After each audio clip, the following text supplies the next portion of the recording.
muwaadin waris aamin cigaal oo kamid ah hooyooyinka reer Soomaaliland ee degan magaalada Hargeysa ayaa markii ugu horeysay hindistay inay guri ka binayso caagadaha sharaabka iyo biyaha laga cabo ee wadooyinka lagu daadiyo. Waris ayaa waxa ay muujisay in fikirka ay la timi ay ka mid dhaliso isla markaana horseed ka noqon karto in muwaadiniin badan ay ku dhiiradaan inay sameeyaan fikra noocan oo kale ah. Waxaanay sheegtay inay ka dhisayso gurigan caagado ciid iyo sibidh kadib markii ay awoodi kari weyday inay ka dhisto gurigaasi jaajuur iyo dhagax. Hooyo Waris wax laga weydiiyay waxa fikirkan ku dhaliyay ayaa waxay tidhi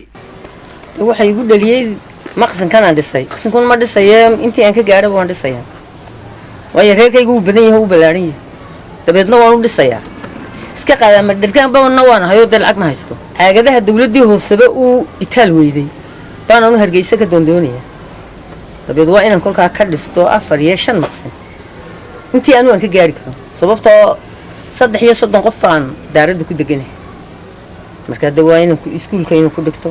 inantiyo inaan meel ku wada dhiganayo iskuulka ku kala dhigtaan marka waa hawsha nimcada Ilaahay ii dhigay ee Hargeysa taala fikirka waxaan ku helay aniga duruuftayda maadaama aan dal dheerna jirin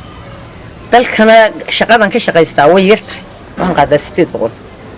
800 waxay ugu filan taana alxamdulillah rabbil caalamiin shukrillah. Injineerkii muwaadinad waris gurigan la dhisayay ayaa isaguna dhankiisa ka hadlay sida ay u dhisayaan gurigan waxaanu sheegay in hooyo waris ay iyadu keentay naqshada gurigan lagu dhisayo. Dhisaynkan waxa keentay markii hore waxa keentay waris aamin ayaa keentay markaan kadib caagadiina ku gurtay camuudi caagadiiba ay keentay oo magaranaysa sibirkii wixii bay soo dhigtay aniguna markii hore nin farsamo yaqaan oo gacanta ka shaqayn jiray horaan markaan arkay dhowr wastaad inay ka yaaceen oo gurigu halkaas iska oo soo marayo guriga qalqalocsamay ayaanu dib u duminay intay igu yaadhay waris aynu guriga dib u duminay seeska oo saan ka soo kicinay seeska ka soo kicinay deemka halka maraya halkan imika wax ka go'aysa daaqadii albaabku soo tooska soo dhismaya